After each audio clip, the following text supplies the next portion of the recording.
बहुत बहुत स्वागत है मेरे देश के जितने भी एनडीए एस्पिरेंट हैं। मुझे लगता है ये बहुत अहम टाइम है आपके जीवन का और ज़रूरत है इस समय अहम क्वेश्चंस को अप्रोच करने का, जो कि मिशन 2023 फर्स्ट 16 अप्रैल एनडीए एग्जामिनेशन के लिए है। मुझे लगता है कि इससे बेहतर समय आपके जीवन में हो ही नहीं सकता है जब आपको अपना 100% झोंक देना है आने वाले एग्जाम के लिए। इसी 100% तैयारी को और बेहतर तैयारी का रूप देने के लिए मेजर कल से आपके लिए लेके आ रहा है जबरदस्त मॉडल पेपर। तो आप देश में पढ़ाई कहीं भी करें, कुछ भी करें, बट इन मॉडल पेपर्स को अप्रोच करना मत भूलिए, क्योंकि मॉडल पेपर नहीं है, ये ब्रह्मास्त्र है उन क्वेश्चंस का जो वाकई में एनडीए एग्जाम में आपकी 100% सफलता को सुनिश्चित करेगा। तो बिल्कुल फटाफट इस मॉडल पेपर को देखिए, दोस्तों को भी सजेस्ट करिए और ज़्यादा से ज़्यादा बच्चों तक ये बेहतरीन एनडीए के क्वेश्चंस पहुंचाइए जो आने वाले 2023 एनडीए फर्स्ट एग्जामिनेशन में आपके लिए बिल्कुल रामबाण का काम करेंगे।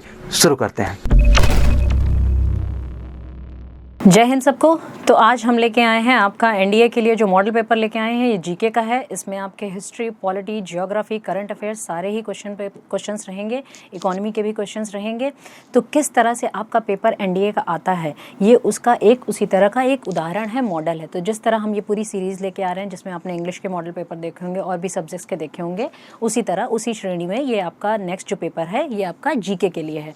तो चलिए हम इसमें देखते हैं। इसमें हम 25 क्वेश्चंस करेंगे। इसमें हम क्वेश्चंस देखें किस तरह के आपके क्वेश्चंस आते हैं और इसी तरह हम आगे रिसर्च करके और भी चीज़ों को लाते रहेंगे और इसी तरह आगे आप मैराथन क्लासेस करते रहेंगे, जिससे जो आगामी आपकी परीक्षा है जो अप्रैल में होनी निर्धारित है, आप उसमें और बेहतर कर सकें।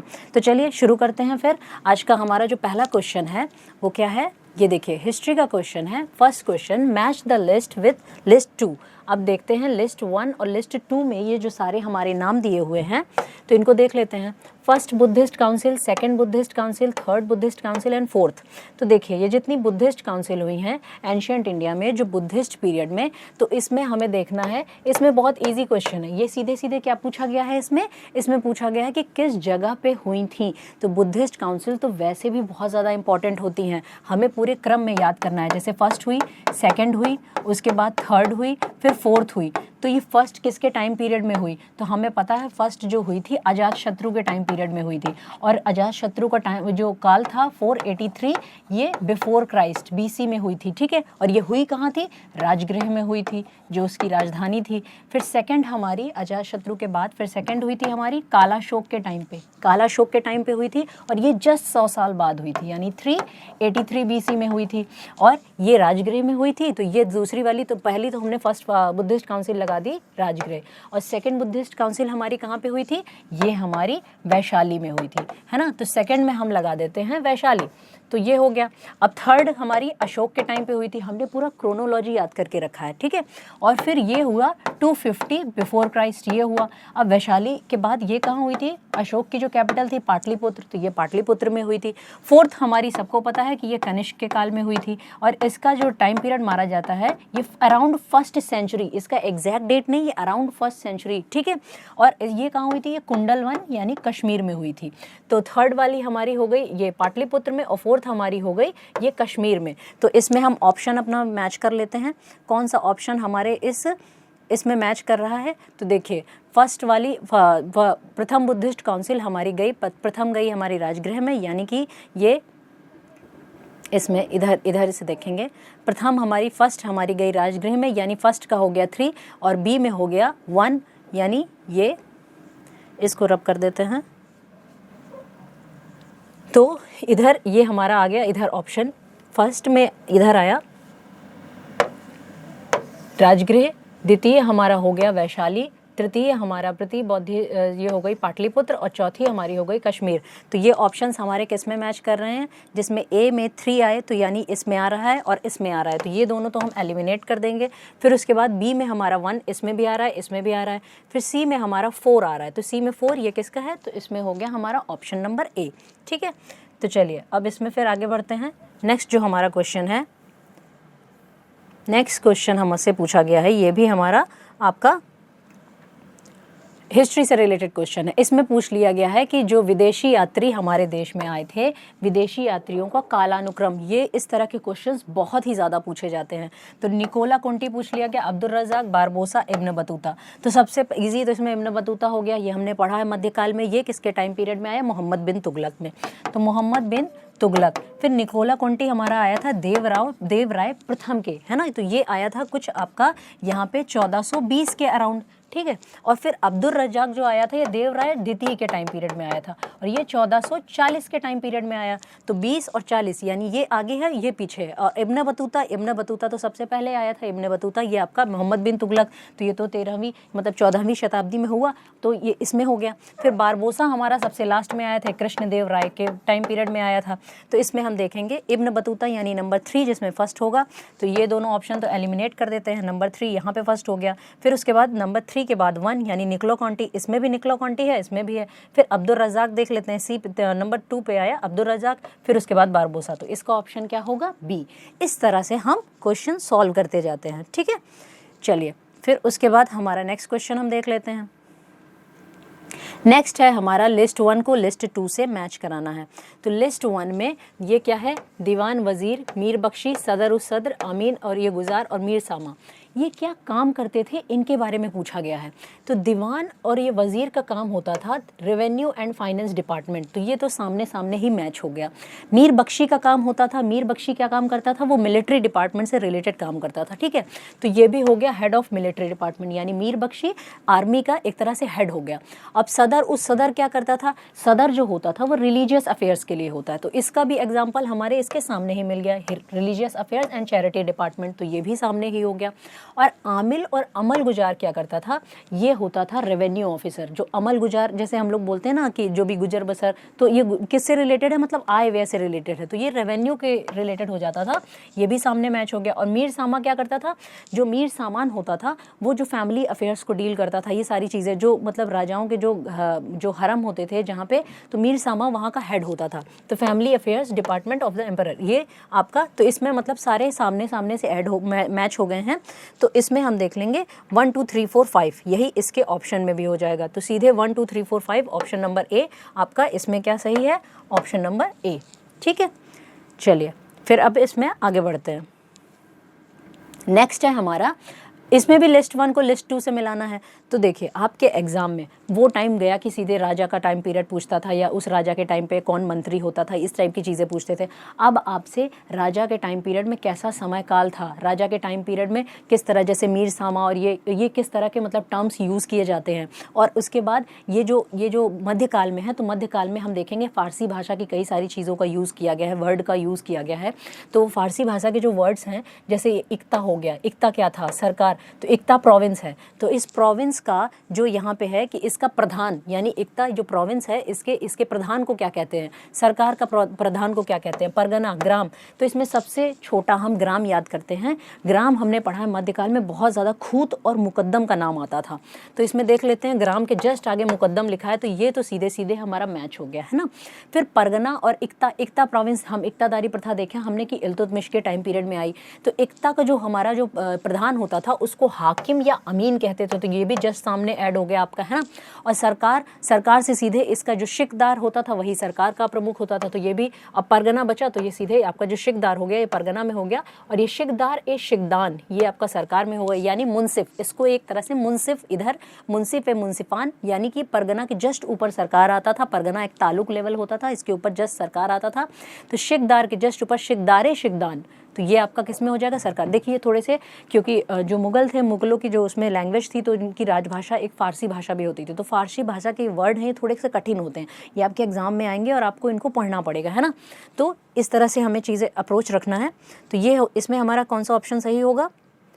इसमें हमारा एकदम 1 2 3 4 सब सामने ही मैच हो गए, तो इसमें हमारा 1 2 3 4 ये ऑप्शन नंबर ए हमारा हो जाएगा, ठीक है। इसमें क्या है? Option number A.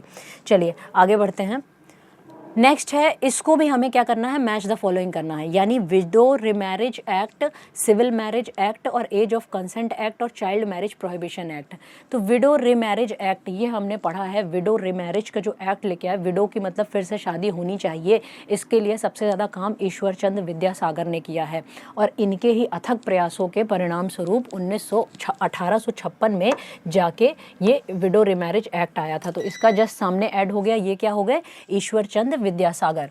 फिर हमारा है सिविल मैरिज एक्ट 1872, और ये किसके टाइम पीरियड में आया? केशव चंद्र सेन के टाइम पीरियड में आया। यानी केशव चंद्र सेन जो थे, इन्होंने ये केशव चंद्र सेन पहले ये ब्रह्म समाज से जुड़े थे, फिर उसके बाद इन्होंने अपना अलग से ब्रह्म समाज के जब 2 पार्ट डिवाइड हो गए तो उसमें अलग से हो गए। हालांकि ये खुद क्या कहते थे कि मैरिज की एक मतलब डेफिनेट एज होनी चाहिए, उस एज से पहले शादी नहीं होनी चाहिए, लेकिन इन्होंने स्वयं अपनी पुत्री की शादी 13 वर्ष की आयु में कर दी थी, है ना। तो इनके ये तो खैर मतलब ये एनोमली थी कि ये इनकी हिपोक्रेसी थी। फिर आगे देखते हैं एज ऑफ कंसेंट एक्ट, इसके लिए काम किया BM मालाबारी, ये मतलब पारसी समुदाय से आते थे। और एज ऑफ कंसेंट ये जो सहमति की आयु थी, मतलब कि एक व्यक्ति, एक जो स्त्री हो या पुरुष हो, जब वो एक सम्मति देने की आयु में पहुंच जाए तभी उनका विवाह होना चाहिए। और ये चाइल्ड मैरिज प्रोहिबिशन एक्ट किसके टाइम पे आया? हरविलास शारदा। तो इसमें भी सामने सामने सीधे हमारा ऐड हो गया, है ना। तो इसमें हमारा ऑप्शन क्या होगा देख लेते हैं, यही 1 2 3 4, ठीक है। तो ऑप्शन नंबर ए भी, इसमें भी हमारा क्या हो गया? सही हो गया, ऑप्शन नंबर ए। चलिए फिर आगे बढ़ते हैं।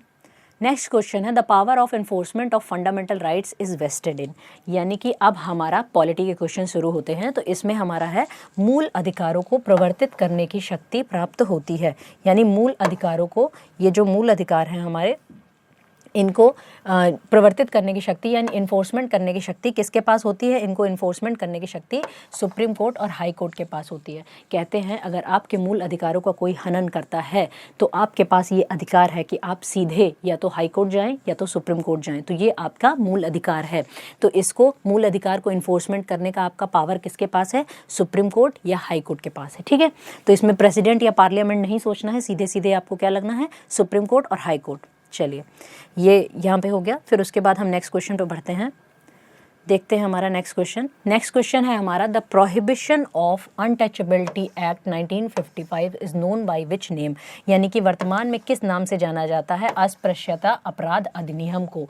तो ये जो अस्पृश्यता है, जो हमारे अनुच्छेद 17 में आर्टिकल 17 में हमारे संविधान में मेंशन किया गया है, इसको हमारे संविधान के अनुच्छेद 17 में कि जो प्रोहिबिशन ऑफ अनटचेबिलिटी यानी अस्पृश्यता का अंत होना चाहिए। तो ये जो 1955 का एक्ट था, इसका नाम परिवर्तित करके इसको क्या कर दिया गया था? सिविल राइट्स प्रोटेक्शन एक्ट, यानी इसको क्या कर दिया गया था? इसका सही ऑप्शन क्या होगा? D, civil rights protection act. मतलब ये जो अस्पृश्यता का अंत है, अस्पृश्य कहने में थोड़ा सा लगता है, एक सिविल सोसाइटी में हम लोग रह रहे हैं, आज के ज़माने में भी अगर अस्पृश्यता जैसी चीज़ें, यानी कि ये जो सारी चीज़ें हों अनटचेबिलिटी जैसी, तो ये थोड़ा कहने में भी सही नहीं लगता है। तो हम लोग उसको क्या बोलते हैं? सिविल राइट्स प्रोटेक्शन, कि मानो के जो आपके जो सिविल राइट्स हैं, जो नागरिक के अधिकार हैं, उनका हमें संरक्षण करना है। तो सिविल राइट्स प्रोटेक्शन इसको कहा जाता है। यहाँ तक सबको क्लियर है? चलिए, तो इसी तरह के आपके क्वेश्चंस आते हैं। तो ये अप्रोच, ये आपका मॉडल पेपर है कि ये आपको इसमें से आपको दिखाया जा रहा है कि इस तरह के ही प्रश्न आपके उसमें आने हैं, तो आपकी पढ़ाई का अप्रोच भी कुछ ऐसा ही होना चाहिए।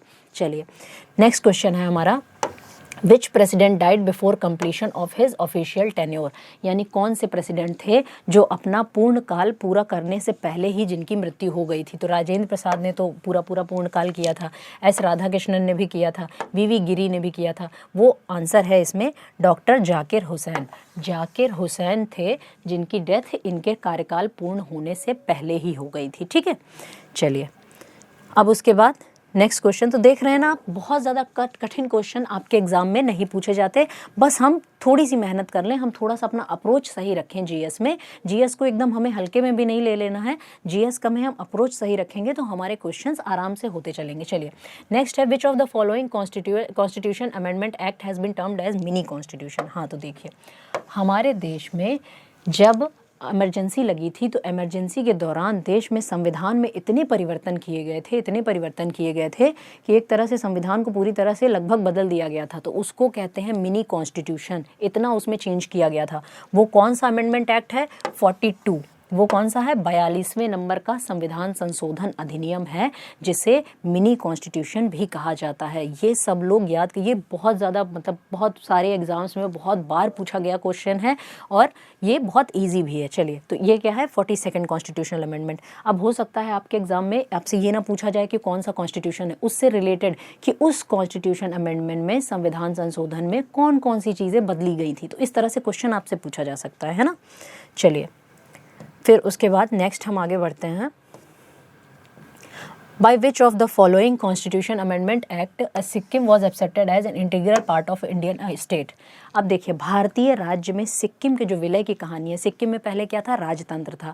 तो सिक्किम ने पहले भारत से मिलने, सिक्किम ने भी पहले जम्मू कश्मीर की तरह कहा कि हम स्वतंत्र रहेंगे, लेकिन जब उसने देखा कि तिब्बत पे किसने कब्जा कर लिया है, चाइना ने, उसको लगा अब तो हम पे भी कब्जा कर लेगा चाइना, तो उसने कहा कि, और वहाँ के सिक्किम के नागरिक भी कह रहे थे कि हमें भारत में मिलना चाहिए। तो एक हुआ था 35th, इसमें बच्चों को बहुत कन्फ्यूजन होता है क्योंकि 35th अमेंडमेंट से सिक्किम भारत का पूरी तरह से अंग नहीं बना था, इसमें पूछा गया है इंटीग्रल पार्ट। इंटीग्रल पार्ट का मतलब ये किस संविधान संशोधन अधिनियम के द्वारा सिक्किम को भारतीय राज्य प्रणाली का अभिन्न अंग, यानी इंटीग्रल पार्ट उसमें नहीं हुआ था, उसमें सिक्किम भारत से जुड़ा था, लेकिन जो कम्युनिकेशन के मैटर थे और जो फॉरेन अफेयर्स के मैटर थे केवल वही भारत सरकार के पास थे, बाकी सिक्किम के जो राजा थे उनके पास थे। फिर 36th अमेंडमेंट बेटा हुआ, 36th अमेंडमेंट के तहत, यानी इसमें ऑप्शन बी है, 36वें अमेंडमेंट के तहत सिक्किम पूरी तरह से भारत का अभिन्न अंग बन गया। ये क्लियर है? चलिए अब नेक्स्ट क्वेश्चन की तरफ बढ़ते हैं।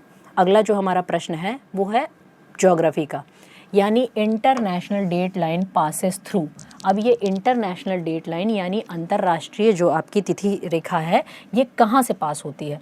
तो देखिए ये हमारा वर्ड है, और जो लॉन्गिट्यूड यानी जो देशांतर रेखाएं होती हैं वो 0 डिग्री होती हैं, यहाँ से 1-1 डिग्री यहाँ से बढ़ते बढ़ते, और जैसे अर्थ हमारी पृथ्वी क्या है, हमारी गोल है ना, तो जैसे ये मान लो जहाँ पे मैं खड़ी हूँ ये 0 डिग्री लॉन्गिट्यूड है, तो मेरे से 1-1 डिग्री आगे बढ़ते 180 डिग्री जब मैं इधर जाऊँगी, मतलब मेरा जो यहाँ पे लेफ्ट है और इधर जब मेरा राइट है, तो 180 डिग्री जब मैं इधर जाऊँगी तो दोनों तरफ से जाने में जो 180वीं डिग्री वाली लाइन होगी इधर से और इधर से भी दोनों सेम होंगी, वही क्या है, हमारी इंटरनेशनल डेट लाइन। तो इसका आंसर क्या होगा? अबाउट 180 डिग्री ईस्ट और वेस्ट मेरिडियन। ये समझ में आया? यानी 0 डिग्री मेरिडियन क्या है? ये प्राइम मेरिडियन, इसी को कहते हैं 0 डिग्री लॉन्गिट्यूड। चलिए अब नेक्स्ट क्वेश्चन हम देख लेते हैं। अगला जो हमारा प्रश्न है वो है Niagara waterfall located in between which 2 lakes. अब देखिए जो हमने लेक्स पढ़ी हैं तो उस लेक्स में हमें देखना है कि ये जो हमारी लेक्स हैं जो अमेरिका में आपके आती हैं, इन लेक्स में लेक जैसे सुपीरियर लेक, फिर सुपीरियर के बाद मिशिगन, सुपीरियर के बाद मिशिगन, फिर एरी, और फिर ओंटारियो, फिर उसके बाद ह्यूरॉन, ये जो लेक्स का पूरा एक क्रम आता है। तो इसमें आपका एरी और ओंटारियो के बीच में आपका कौन सा 2 लेक्स जो आपकी पड़ती हैं, इसमें आपका जो 12th नंबर पे आ जाएगा, ये एरी और ओंटारियो के बीच में आपका नायग्रा फॉल्स पड़ जाएगा, एरी और ओंटारियो के बीच में, ठीक है, क्योंकि यहाँ सुपीरियर आएगी, मिशिगन आएगी, एरी आएगी, ओंटारियो आएगी, फिर इसके बगल में ऐसे ऐसे है, सुपीरियर लेक ऐसे है, फिर मिशिगन लेक है, मिशिगन लेक्स में ही शिकागो है यहाँ पे, और फिर इसके बाद यहाँ पे एरी लेक है, फिर एरी के बाद ओंटारियो है, फिर यहाँ पे ऐसे ह्यूरॉन है। तो मतलब ये हो गई सुपीरियर, ये हो गई मिशिगन, ये हो गई एरी, ये हो गई ओंटारियो, ये हो गई ह्यूरॉन। तो एरी और ओंटारियो के बीच में आपका कौन सा फॉल आ जाता है? Niagara fall. चलिए फिर उसके बाद हम आगे बढ़ते हैं। नेक्स्ट क्वेश्चन है हमारा ग्रेट बैरियर रीफ, यानी ये जो ग्रेट बैरियर रीफ है ये कहाँ पे है? तो ग्रेट बैरियर रीफ क्या होता है? सबसे पहले तो इसका जो आंसर होगा तो वो तो है coral reef near Australia, Australia के पास कोरल रीफ। अच्छा 1 मिनट में हम समझ लेते हैं कोरल्स क्या होते हैं। आप में से अगर कईयों को नहीं पता होगा कोरल्स क्या होते हैं, बेटा इसको हिंदी में बोलते हैं प्रवाल भित्ति। कोरल रीफ को हिंदी में क्या बोलते हैं? प्रवाल भित्ति। ये क्या होता है? जो कोरल होता है ये एक तरह का एक जीव होता है कोरल, ठीक है, जो क्या करता है अपनी बॉडी में से क्या सीक्रेट करता है, मतलब क्या रिलीज करता है? ये कैल्शियम कार्बोनेट रिलीज करता है और इसका एक शेल्टर बनाता है, मतलब शेल बनाता है एक तरह के, ठीक है। समुद्र के जीव वैसे भी शेल बनाते हैं क्योंकि समुद्र में खारापन बहुत ज़्यादा होता है। अब ये एक सिम्बायोटिक रिलेशन में रहता है एक जीव के साथ जिसका नाम है जूज़ेंथेलाई, उसका नाम है जूज़ेंथेलाई। तो ये दोनों एक दूसरे के साथ परस्पर सिम्बायोटिक रिलेशन में रहते हैं, जिसमें प्रवाल भित्ति यानी कोरल क्या करता है? उसको शेल्टर प्रोवाइड करता है, उसको घर देता है रहने के लिए, और जूज़ेंथेलाई उसको खाना बना के देता है। तो इस तरह से दोनों का जीवन चल रहा होता है। तो इस तरह से सबसे बड़ी जो सैटेलाइट से भी दिखाई देती है ग्रेट बैरियर रीफ उसे कहते हैं, यही कोरल रीफ्स की बड़ी संरचना है। आप गूगल करके देखिएगा अपने फ़ोन में इस क्लास लेक्चर के ओवर होने के बाद, तो आप देखेंगे कोरल रीफ्स बहुत खूबसूरत होता है। और जब पर्यावरण में क्लाइमेट चेंज होने लगता है और कोरल रीफ्स पे मतलब प्रेशर पड़ने लगता है तो कोरल्स क्या करते हैं? जो जूज़ेंथेलाई को है उसको एक्सपेल कर देते हैं और कोरल एकदम वाइट दिखने लगते हैं, एकदम चूना पत्थर की तरह। और ऐसे कोरल्स को क्या बोलते हैं हम? कि कोरल ब्लीचिंग हो रही है, ये पर्यावरण के प्रदूषण के कारण होती है। तो सबसे बड़ा जो ग्रेट बैरियर रीफ है ये हमारा कहाँ पाया जाता है? जैसे ये हमारा पूरा ऑस्ट्रेलिया की ऐसे संरचना है, तो ऑस्ट्रेलिया के इधर वाले क्वींसलैंड से इधर वाले एरिया में, पूरे एरिया में ग्रेट बैरियर रीफ पाया जाता है। चलिए फिर हम नेक्स्ट क्वेश्चन में अपने बढ़ते हैं। अगला जो हमारा प्रश्न है इसमें पूछा गया है माउंटेन रेंजेस के बारे में। देखिए ये प्रश्न आपसे बहुत ज़्यादा पूछा जाता है कि माउंटेन रेंजेस, देखिए यहाँ पे ये गलत हो गया, ये धौलाधार रेंज है, ठीक है। तो माउंटेन रेंजेस हमने पढ़ा है कि जो ग्रेट हिमालय यानी वृहद हिमालय है, तो वृहद हिमालय के उस पार इधर है लद्दाख रेंज और ये है जस्कर रेंज, और उसके इधर है पीर पंजाल, और पीर पंजाल के इधर है हमारा यहाँ पे धौलाधार रेंज। तो देखते हैं किसका किसका नाम है। और लद्दाख और जस्कर के पार है क्या है, काराकोरम रेंज। इसका क्या नाम है, काराकोरम। तो बस इसको सेट कर देते हैं। सबसे नीचे धौलाधार आ जाएगी, क्योंकि यहाँ पूछा गया है इसमें फ्रॉम साउथ टू नॉर्थ, यानी साउथ टू नॉर्थ यानी नीचे से ऊपर तक हमें जाना है। तो यहाँ पे सबसे पहले धौलाधार रख लेते हैं, यानी 2 सबसे पहले आएगा। तो जिसमें 2 है बस उसको रखते हैं, बाकी को डिलीट कर देते हैं। फिर 2 के बाद धौलाधार के बाद हमारा क्या आएगा, जस्कर आएगा। 2 के बाद 1 आएगा, तो ये आ रहा है हमारा, तो ऑप्शन क्या होगा 1। और 1 के बाद फिर क्या आएगा 3 लद्दाख रेंज, फिर उसके बाद आएगा काराकोरम रेंज। यहाँ तक हो गया। चलिए फिर हम इसमें आगे बढ़ते हैं। नेक्स्ट है हमारा, इसमें मैच द फॉलोइंग करना है। तो ये देखिए बहुत इजी है। कॉफ़ी हमारा जो होता है, कॉफ़ी हमारा कर्नाटक में बहुत ज़्यादा होता है, जो भी अरेबिका रोबस्टा ये कॉफ़ी होता है। तो कॉफ़ी बोर्ड कहाँ भी है, बेंगलुरु में है। रबर हमारा कहाँ होता है, सबको पता है केरला में सबसे ज़्यादा भारत में रबर का उत्पादन होता है। तो रबर का हमारा बोर्ड भी कहाँ होगा, कोट्टायम यानी केरला। टी बोर्ड, टी हमारी कहाँ होती है, टी हमारे असम के रीजन में होती है, दार्जिलिंग में होती है। तो टी बोर्ड हमारा कहाँ है, कोलकाता में। और टोबैको बोर्ड हमारा कहाँ है, गुंतूर, क्योंकि टोबैको का प्रोडक्शन यहाँ पे उड़ीसा में ज़्यादा होता है। तो इसके ऑप्शंस भी इसी तरह से होंगे, है ना। चलिए अब इसके ऑप्शन देख लेते हैं कि जिसमें कॉफ़ी बोर्ड आपका बेंगलुरु यानी कि 1, तो ये ऑप्शन तो सीधे इनको तो हम सीधे सीधे क्या कर देते हैं, कट कर देते हैं। तो कॉफ़ी बोर्ड बेंगलुरु हो गया, रबर बोर्ड कोट्टायम यानी बी का 3, तो बी का 3 हमारा इसमें है। तो हमारा ऑप्शन क्या होगा इसमें, बी। चलिए नेक्स्ट क्वेश्चन पे हम बढ़ जाते हैं। अगला जो हमारा प्रश्न है इसमें पूछा गया है, ये देखिए आपका परिवहन चैप्टर से है, और इस बार भी आपका जो एनडीए का एग्जाम हुआ था उसमें परिवहन से आपसे क्वेश्चन पूछा गया था। तो इसमें रेलवे के हेडक्वार्टर्स, जो रेलवे जोन होते हैं ना, तो हेडक्वार्टर्स कहाँ कहाँ पे हैं। तो नॉर्थ ईस्ट रेलवे गोरखपुर सही है, eastern railway Kolkata, south east railway आपका ये यहाँ पे भुवनेश्वर लिखा है, eastern railway Kolkata, south east central railway Bilaspur. तो ये भी सही है, ये भी सही है, ये भी सही है। साउथ ईस्ट जो आपका बेटा आएगा, साउथ ईस्ट का ये आपका यहाँ पे ईस्टर्न रेलवे जो यहाँ पे इसमें दिया हुआ है, इसमें थोड़ी सी आपकी मिस्टेक आ जाएगी। ये साउथ ईस्ट रेलवे आपका ये कोलकाता में भी, ये भी आपका कौन सा है, कोलकाता में है, ये भुवनेश्वर में नहीं है। दैट्स वाई ये आपका रॉन्ग है ना। तो इसमें कुल 17 जोन आएंगे और मेट्रो का भी मिला के, तो वो आप क्या करेंगे, याद कर लेंगे। यानी ईस्ट वेस्ट नॉर्थ साउथ, फिर उसके बाद यहाँ पे आप देखेंगे नॉर्थ वेस्ट, फिर यहाँ पे आप देखेंगे वेस्ट साउथ, फिर यहाँ पे आप देखेंगे ये आपका साउथ ईस्ट, फिर यहाँ पे आप देखेंगे, इस तरह से करते करते फिर उसके बाद नॉर्थ सेंट्रल, फिर वेस्ट सेंट्रल, फिर ईस्ट सेंट्रल, इस तरह से आप याद करेंगे तो सारे आपको याद हो जाएंगे। चलिए, और ये आपके एग्जाम में पूछ भी लेता है, ईजी भी होता है। चलिए नेक्स्ट क्वेश्चन है। अब हाँ, इसके बारे में पूछ लिया गया है कि पोस्ट ऑफ पौंडीचेरी के बारे में पूछा गया है कि कावेरी डेल्टा रीजन में नहीं है। तो बेटा एक चीज़ समझते हैं, जैसे ये है हमारा साउथ इंडिया, ठीक है, साउथ इंडिया में ये है हमारा तमिलनाडु, इधर है हमारा केरला, इसके ऊपर है आंध्र प्रदेश। तो साउथ इंडिया के तमिलनाडु रीजन में हमारा पुडुचेरी आता है। कौन आता है हमारा, पुडुचेरी। अब पुडुचेरी के जो 3 और क्षेत्र आते हैं, एक आता है यनम, यनम पड़ता है हमारा आंध्र प्रदेश में, और एक पड़ता है हमारा करईकल जो पड़ता है तमिलनाडु में, और ये है माहे। तो ये जो माहे, करईकल और यनम के जो मैंने नाम लिखे हैं, ये पौंडीचेरी का ही क्षेत्र है, पौंडीचेरी का ही हिस्सा है। पौंडीचेरी में फ्रांस का कंट्रोल था। तो इसमें पूछा गया है कि पुडुचेरी के बंदरगाहों में से कौन सा एक कावेरी डेल्टा क्षेत्र में है। तो बेटा कावेरी नदी हमारी कर्नाटक से बह के आती है और यहाँ ये अपना डेल्टा बनाती है। तो कौन सा क्षेत्र आएगा, करईकल। तो इसका ऑप्शन क्या है, ऑप्शन ए। चलिए अब आगे बढ़ते हैं। नेक्स्ट क्वेश्चन हम अपना देखते हैं। ये तो बहुत इजी है, बहुत मतलब इन्फ्लुएंशियल क्वेश्चन है, सीधे सीधे अगर आपको आता है तो आप कर लेंगे, नहीं आता है नहीं कर पाएंगे। प्लांट इकोनॉमी फॉर इंडिया, ये बुक किसने लिखी है? तो ये बुक लिखी थी श्री एम विश्वेश्वरैया जी ने। ये बुक किसने लिखी थी? श्री एम विश्वेश्वरैया जी ने। चलिए फिर नेक्स्ट क्वेश्चन की तरफ हम अपने बढ़ते हैं। अगला प्रश्न हमारा है, अब इसमें ये फॉलोइंग स्टेटमेंट्स को पढ़ना है और इन स्टेटमेंट्स पढ़ने के बाद हमें इनका जवाब देना है। India is the second largest producer of sugar in after the in the world after Brazil. तो सही बात है, सबसे ज़्यादा शुगर का प्रोडक्शन पूरे वर्ल्ड में कौन करता है? पूरे वर्ल्ड में ब्राज़ील करता है, ब्राज़ील के बाद भारत का है, तो ये ऑप्शन सही है।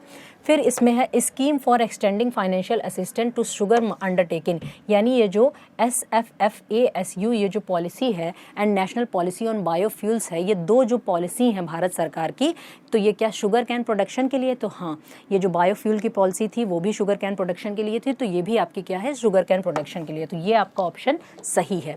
फिर the commission for agriculture cost and prices, इसको केवल ऐसे पढ़िए CACP।